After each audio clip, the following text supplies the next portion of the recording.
In 3.5, we're going to be looking at radical functions. But when you're looking at this section, really the majority of this section is going to be review from earlier conversations about inverses and domain and range.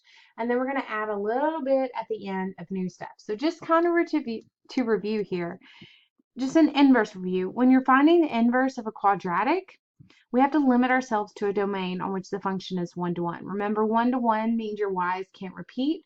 It's already a function, so your x's wouldn't repeat. And we're just restricting that because when we go into inverses, we're going to be switching those x's and y's. So we need to make sure that function and one-to-one still exist. 2, the inverse of a quadratic function is a square root function, just like when we do opposite operation to solve for that new y in the inverse, you're going to see how quadratics and square roots are related. Next, two functions f and g are inverses of one another if for all x in the domain, f and g, when you compose them together, it gives you x. Again, we did that in the inverse section. We just composed them. If they both give you x, that proves that they're inverses. So we're still going to be continuing that. And then here I just went ahead and put the steps for finding the inverse. Verify f is a one-to-one function. We'll talk about that on the last page here. But again, same steps. Replace f of x with y, interchange x and y, solve for your new y, rename it f inverse. So in the first two examples, I want to work and remind ourselves of how we can compose things together and show that two things are x's. So it's not a matter of yes, it's an inverse or no, it's an inverse. It's a matter of showing these steps that we're going to do. So we're going to take our f function and compose it with our inverse. We're going to take our inverse function and compose it with our f. Now remember, when you're doing composition, if you need to, go back to that section of notes or videos. This is going to be your template, and this is going to be what you plug in.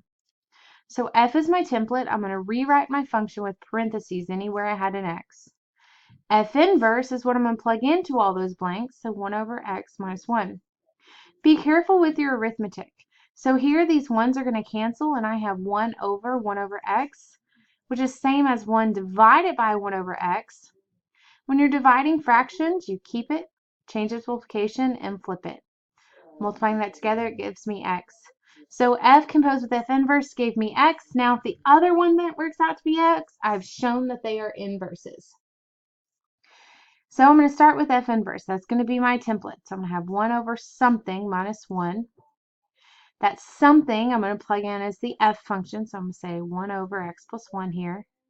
Now with this one, I need to work with this fraction first. This is 1 divided by 1 over x plus 1 minus 1. I'm just going to bring this down until I get done with division, order of operation.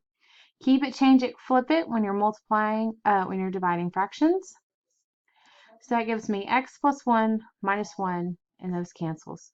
So again, I have shown that these two are inverses of each other, and this would be the exact words you would need to show on your exam to receive full credit. Let's do it again with two different functions. So again, I'm going to do f composed with f inverse. And I'm going to do f inverse composed with f of x. A good review of composition would be go back to that unit and review when we originally learned composition. Then maybe a follow-up is when we originally learned inverses. So f is your template. Something plus 5 over 3. F inverse is what you plug in. 3x minus 5. The 5's cancel, and that gives me 3x over 3. That cancels, and I get x. All right, I'm halfway done. Do it again. F inverse would be 3 times something minus 5. My x function, I'm going to plug in there. And then I'm going to simplify. So my 3's cancel, and that leaves me with x plus 5 minus 5. My 5's cancel. Thus, both of these I have shown to give me x. Now again, that was just review.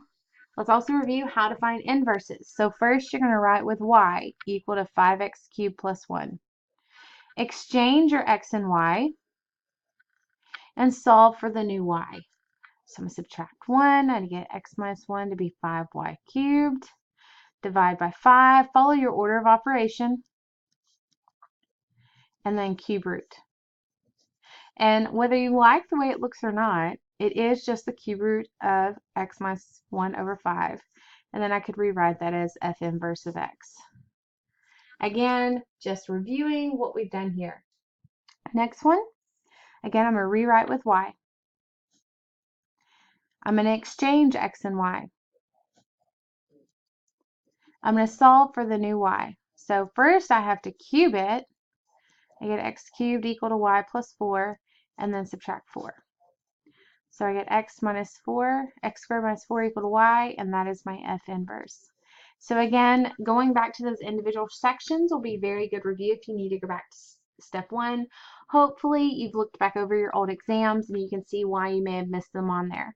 Now down below, if these are multiple choice, you did not receive full credit because you do have to show all these steps. Take the time, show your work, get your full credit on these problems. So now here's the new stuff. Let's look at this. The domains of radical functions. So we're looking at our square root functions, or cube root, just some root. If a function is not one-to-one, meaning the y's repeat, it cannot have an inverse. If we restrict the domain of the function so it becomes one-to-one, thus creating a new function, this function will have an inverse.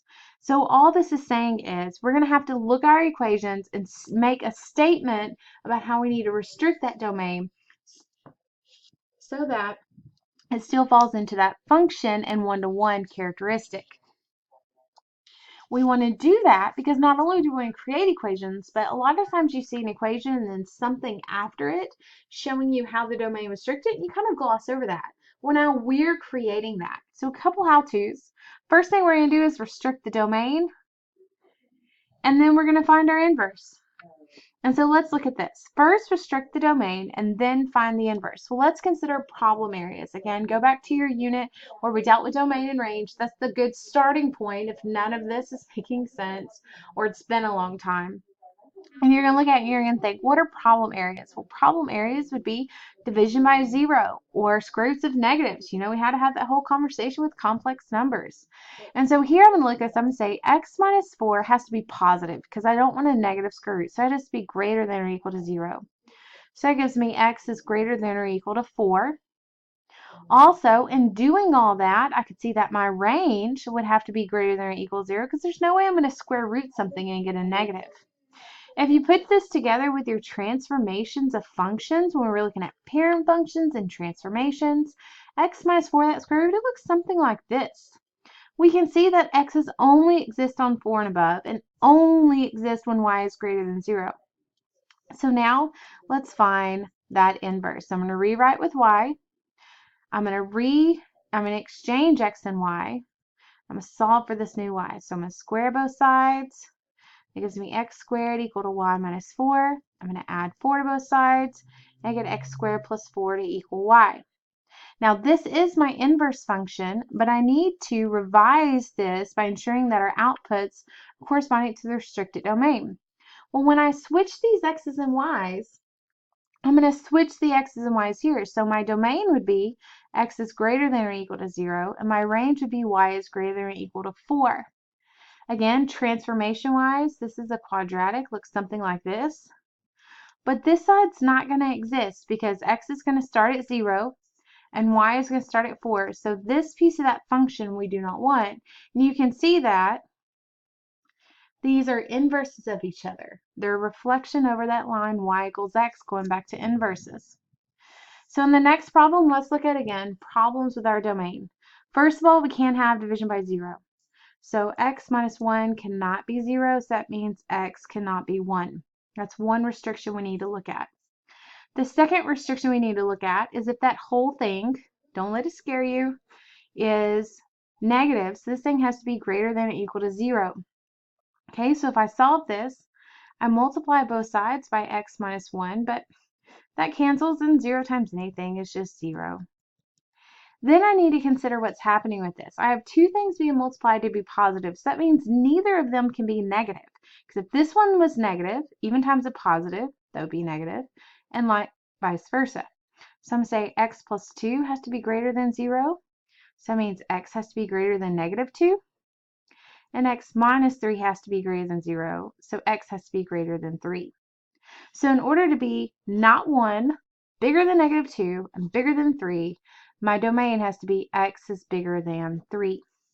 Now in this case, it just said find the domain. It didn't say anything about inverses, so we would be done with that.